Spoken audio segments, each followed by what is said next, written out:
My fans summed up this comparison aptly. These are sequels to movies that took place during world wars and that take place over 65 years later, where the heroes must come to grips with a new world while getting over the loss of a loved one. Also, you have the hero dealing with the return of someone from their past and having to deal with the consequences of that. I was writing this script fairly free of outside influences, so what you'll be seeing here are my interpretations of Wonder Woman 1984, largely before the hate train came for it on the internet. I'll warn you up front, if you're looking for a nerd video to join that hate train, you'll be disappointed. What a lot of people hated, I found to be a fun superhero movie in the same vein as Sam Raimi's Spider-Man movies or Richard Donner's Superman. Bad vibrations? With a bit more behind it. No, it's not perfect, but it is good, and in a lot of ways great. But how does it compare to Captain America the Winter Soldier, arguably the best MCU movie? Let's find out.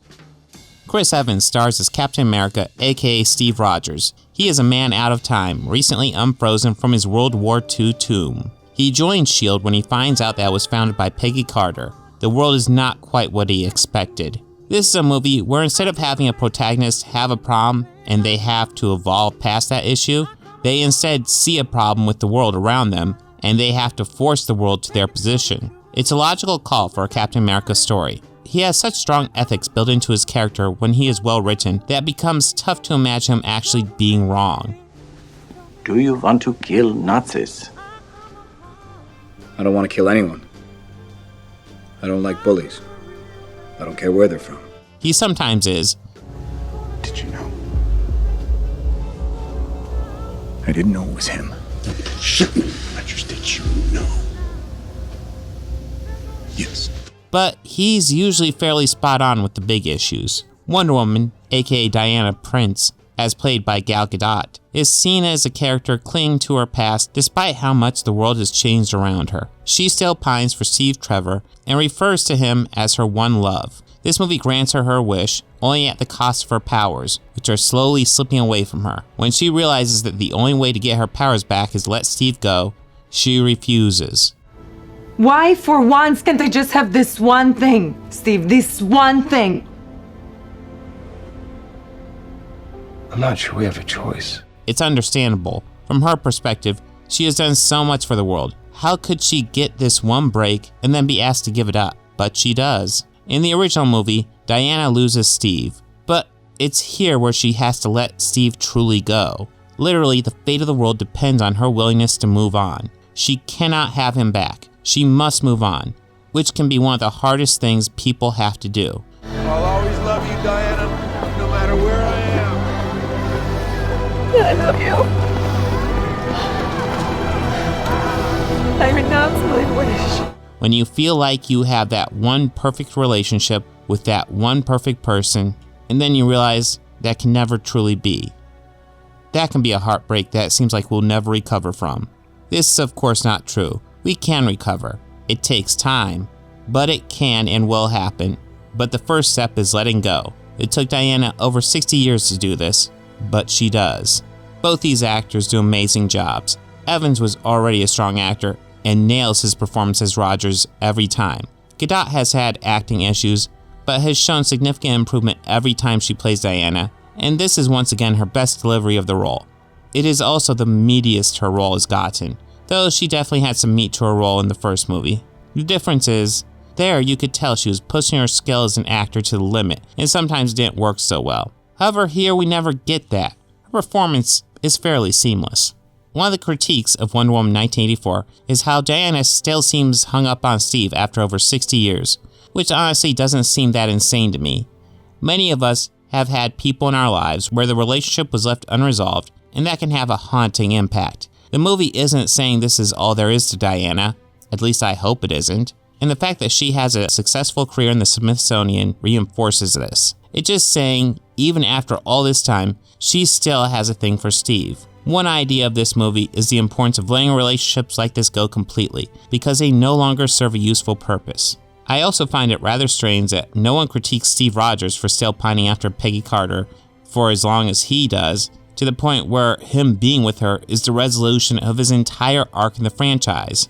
As much as I love Evans and his performance as Captain America, Gadot gave us a very engaging Diana Prince this time around. This is close, but while I love Diana's arc, she does get overshadowed by Max and Barbara a lot. Captain America is the heart and soul of this movie. It's a point for Marvel. Must miss the good old days, huh? Wow. Things aren't so bad. Food's a lot better. We used to boil everything. No polio's good. Internet, so helpful.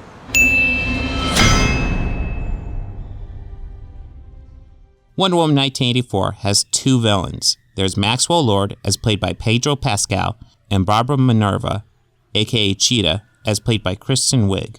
Max Lord is first presented as a successful businessman who is pitching the idea of selling people portions of oil fields and thus providing people with the American dream. Sounds like a textbook Ponzi scheme. We see quickly that this is the grift. He is actually a con man. He has a huge office rented out to sell his success, but we see inside that it's actually empty. He really has two things. One investor that is providing for his meager business, and his son. One of those has decided they want out of the arrangement. He desires the Dreamstone because of what it can do for his company. His wish is essentially the ultimate wish, to supplant the Dreamstone itself and grant people whatever wish they want, then extract a toll of his choosing. I wish to be you, the Dreamstone itself. The character has clear allusions to Donald Trump, but these are surface level and not perfect by any means. I have mixed feelings overall with how Lord was handled here. He is presented as the big bad of the piece, but he does love his son, and he redeems himself when he renounces his wish to save his son's life. Apparently all is forgiven because we see no price extracted from him for the chaos he wrought upon the world. Barbara is a different beast. She is presented as a contrast to Diana. Both live fairly isolated lives, Diana by choice. For Barbara, it's a choice as well, but it seems clear she doesn't realize that. This is largely because she is socially awkward, which can be very debilitating. As someone who's an extreme introvert, I understand this issue, but they are both seen as caring people who want to do what is right. Late night? Yeah, going back to work. Wanted to bring this to you while it was still hot. Oh, you're too good to me. It's not a problem. Stay warm. As the story evolves, we see a major contrast being drawn between Barbara and Diana. Her wish is to be like Diana. What she doesn't expect to gain is superpowers. The price for Diana's wish is her powers. The price for Barbara's wish is her humanity. As Diana grows weaker, Barbara grows stronger and less caring. Perhaps the biggest moment for our character is when she takes delight in being the ever-loving shit out of an asshole who tormented her earlier in the movie. This is the catalyst for her deciding she wants to be an apex predator, a wish that feels a bit forced to get her to Cheetah. It makes sense for her character, but it's weird how she is so specific. I want to be number one. An apex predator. But I digress. The Diana-Barbara dynamic is the best in the movie. We see these two caring people essentially destroy themselves. We see how Diana is willing to lose her powers to bring Steve back. She just isn't willing to lose them if it means sacrificing the world.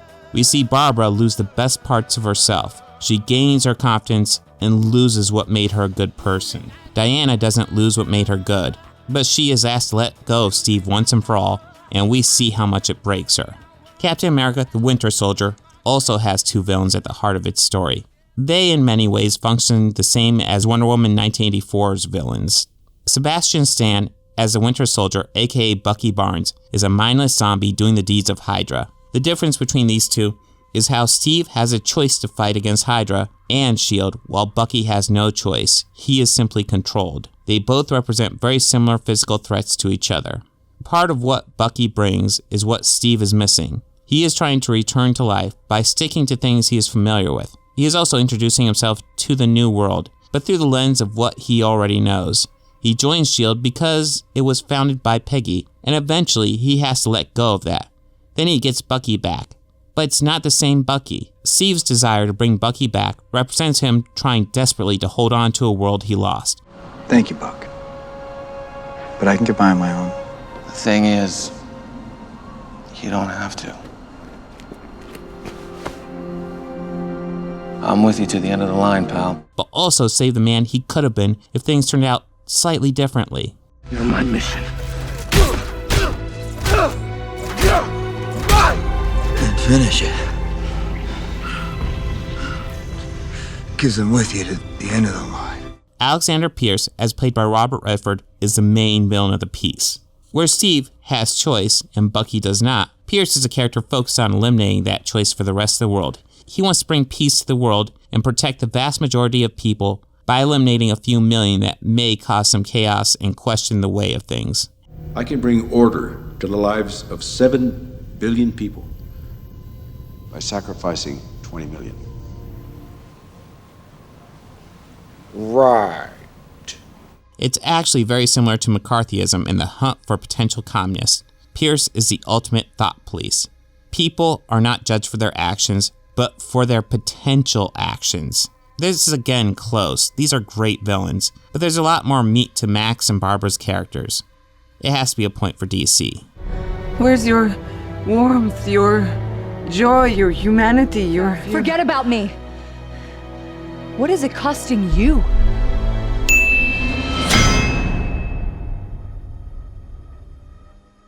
Captain America: The Winter Soldier has a screenplay by Christopher Marcus and Stephen McFeely. The themes of the movie are highlighted in a conversation between Steve Rogers and Nick Fury. They are talking about Project Insight, which is essentially these big-ass helicarriers that will target people who may be a threat.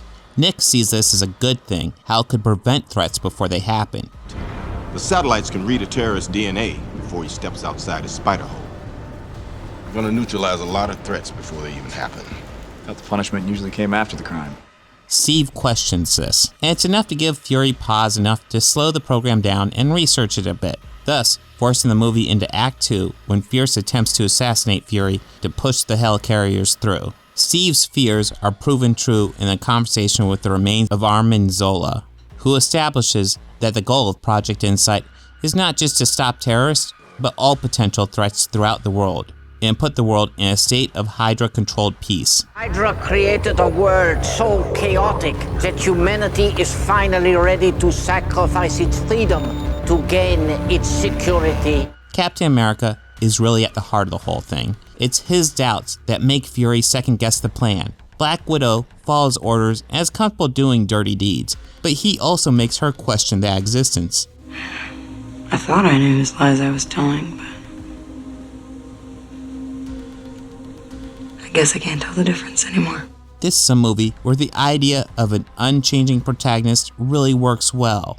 He's not perfect and does not have all the answers, but at the end of the day, if something is wrong, he is unwilling to change that position and force the world around him to either remove him or change their position.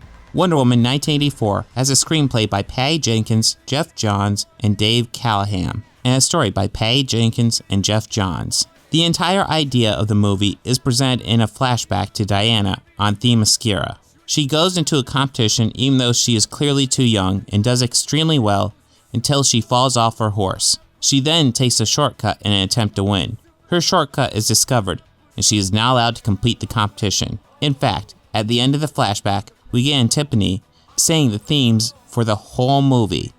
You took the short path. You cheated, Diana. That is the truth. That is the only truth, and truth is all there is. It's followed almost immediately by Max Lord saying the exact opposite and revealing himself to be the enemy of the movie's themes. You don't need a pile of money or some business degree to get started. You don't even have to work hard for it.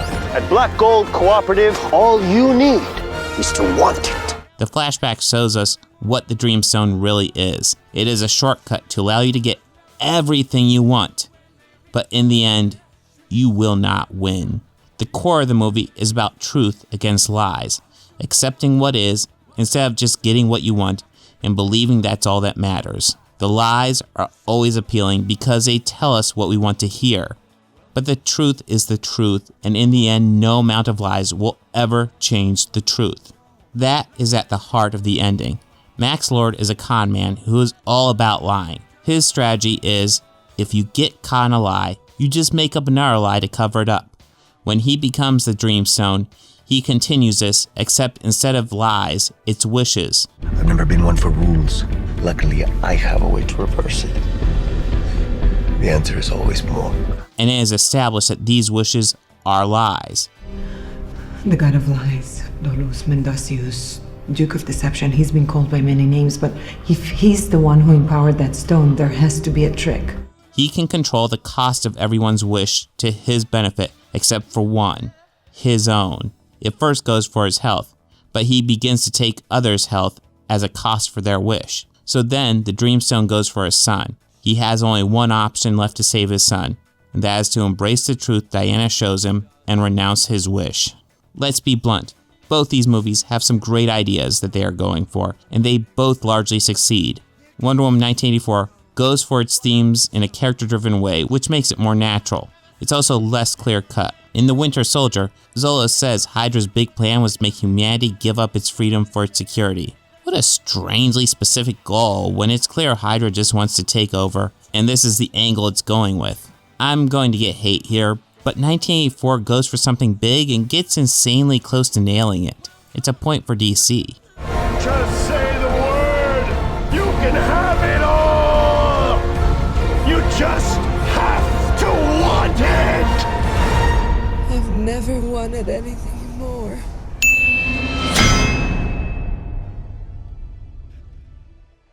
Wonder Woman 1984's supporting cast includes Chris Pine as Steve Trevor, and that's about it. Don't get me wrong, Patrick Swayze's omnipresent Dalton is always there, but at the end of the day, Steve Trevor is about the only real supporting character that falls into neither the hero nor villain camp. I've seen people complain that he's essentially just a prop for Diana, which is absolutely true. At the end of the day, that's all the supporting characters are. The question is, if they feel that way. If they feel that way, then that's very much a problem. That's the issue, and it's not easy to resolve, because yes, he does feel like Diana's prop here. But that is also by design in a lot of ways. He is simply a prop for her story. He literally exists in this movie for that sole purpose. Pine does a great job as he does in the first movie, but Trevor doesn't have a huge amount to do here, largely because he has that whole issue with being dead and all. There is a lot more going on with the supporting cast of Captain America: The Winter Soldier.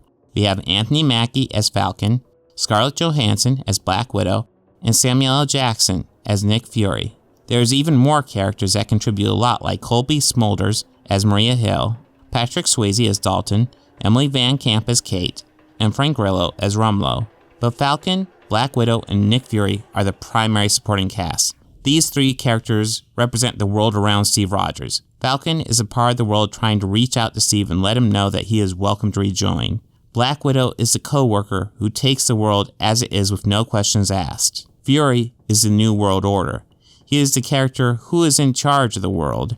Steve questions how he runs things, but at the end of the day, Nick Fury does mean well. It is primarily Black Widow and Nick Fury who end up with the arcs in this movie. They both have to change the way they see the world or go along with Hydra's plan. There is no middle ground.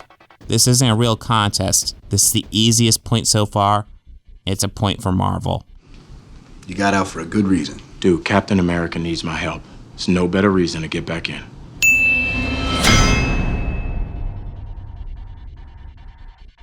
The Russo brothers do some cool visual tricks to help tell the story. The movie also has a gritty and muddy lighting scheme, which is clearly meant to make the story feel more grounded and realistic. It also gives the movie a very ugly look. Wonder Woman 1984 has a solid visual look, working with the 80s setting with callbacks on the decade frequently. Being a period piece automatically makes it harder, since it has to give us an entire world that no longer exists and not make us think about the feat it's accomplishing. Special effects wise, it's solid. I found the look of Cheetah underwhelming, but overall the visuals told the story effectively. Assyria's suit looks cool even if it's fairly shoehorned in. And it is unfortunate we see the suit clearly bending when Diana is in the corner confronting Max, but also leads to a cool mid-credit scene. It's minor, but there are visuals that I feel are missed. The transition to seeing Chris Pine is done in an easy way. I would have preferred to see the transition happen behind Diana's head. Visually, neither movie really does great, but again I have to ask which I'd rather watch on mute. It's not close when put through that filter. Wonder Woman 1984, despite its flaws and missed opportunities, is still colorful and vibrant. It's a point for DC.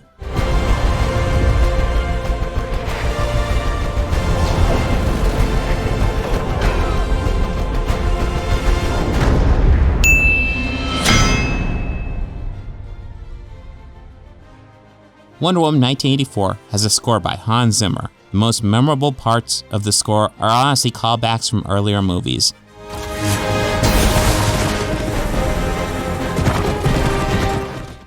It's honestly a weaker Zimmer score. Early on, he goes for a very Richard Donner Superman feel.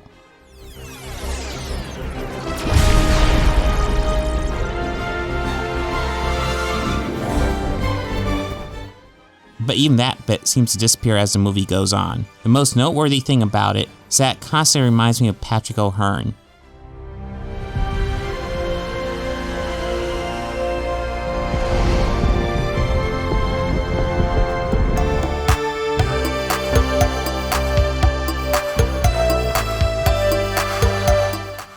Maybe that's my fault for listening to 80s New Age. I'm rather surprised the movie didn't take more advantage of the 1980s setting to get some classic music in there. But I can forgive it since so many movies do that anymore. Apparently Duran Duran and Gary Newman are in this movie. I didn't notice them at all with my initial watch. The only 80s song I heard was Welcome to the Pleasure Dome by Frankie Goes to Hollywood.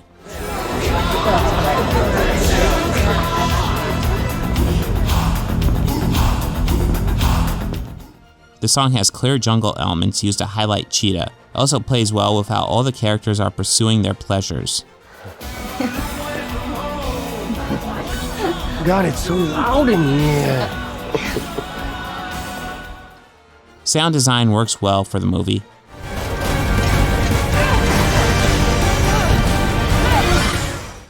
Honestly, I almost wish I had more to say about sound design, but it's one of those things that is either outstanding, good, or bad.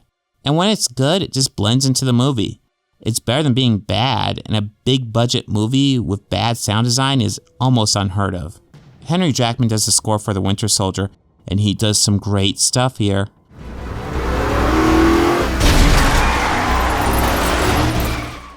Of course, the main theme, Taking a Stand, is an incredibly memorable piece.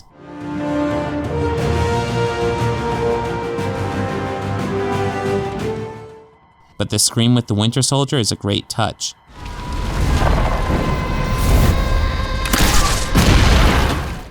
Jackman is one of those composers that no one talks about, except me when he pops up.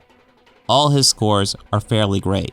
Winter Soldier is just as good as 1984 in the sound design department, meaning it all comes down to score, and it's no real contest. I'm really disappointed with Zimmer's work on this movie. I usually love his stuff, but it's clear his heart's not in it. It's a point for Marvel.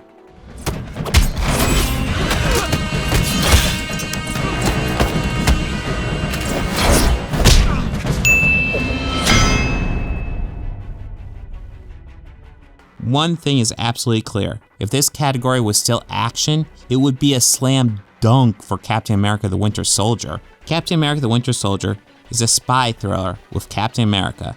It's a rather great idea for a movie.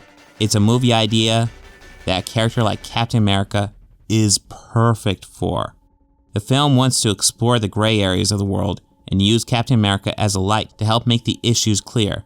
However, it does make things simpler overall by essentially saying that Hydra is doing Project Insight and making Project Insight clearly bad. A more interesting idea might have been to clear out the entire idea of Hydra and just make the whole helicarrier idea a way for S.H.I.E.L.D. to make the world safe. This would muddle the idea of who the bad and good guys are, just like real life. Wonder Woman 1984 is set in 1984. It is the same year as the famous George Orwell novel. And while I won't call this a dystopian movie, it doesn't shine the same light on the 80s as other nostalgia pieces set there. All films and television shows set in the 80s have the bright colors, the shoulder pads, the 80s songs.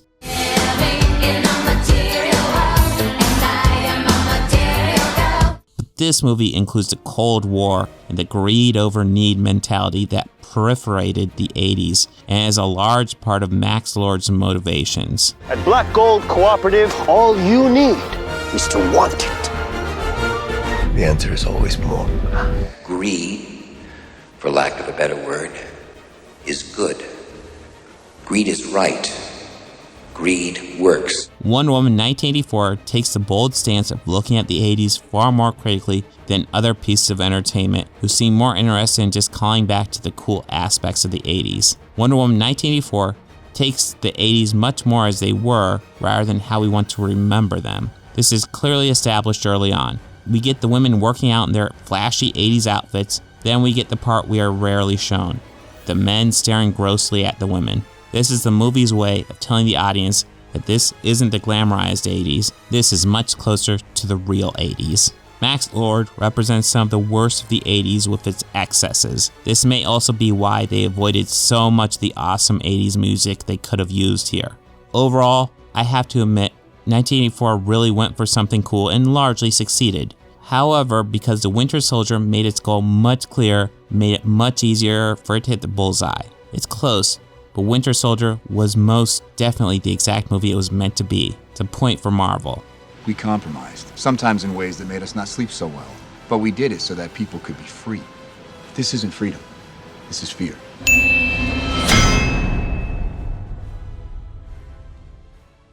I absolutely hate this.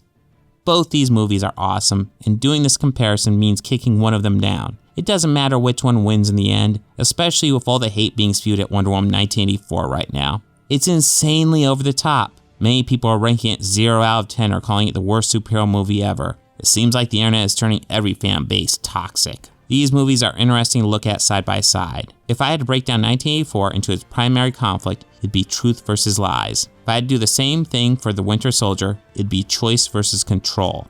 But control is one of Max Lord's failings. He believes he can control the Dreamstone by assigning the cost of the wishes to the things that benefit him. As we see, his control is truly false, since the Dreamstone eventually takes its cost from him. Both the control Lord and Pierce seek is based on lies, and they are destined to fail. The protagonists are different in how Captain America knows this type of control Hydra seeks will fail. Wonder Woman at first falls for her desires and hopes that perhaps she can have her one wish. She can control the Dreamstone in this one manner, and it will be okay. She doesn't become the avatar for truth until she renounces her wish and gains her powers back. There is a desire for control, but true control is a lie. It's not to say we are powerless, but we all have our own motivations and desires, and it's impossible for us to get our wish. Hydra's plan for control would have failed just like Max Lord's plan. Both these movies are great examples of the comic book movie genre, two of the best in my book. Oh, and Wonder Woman 1984 versus Captain Marvel might have to happen at some point now.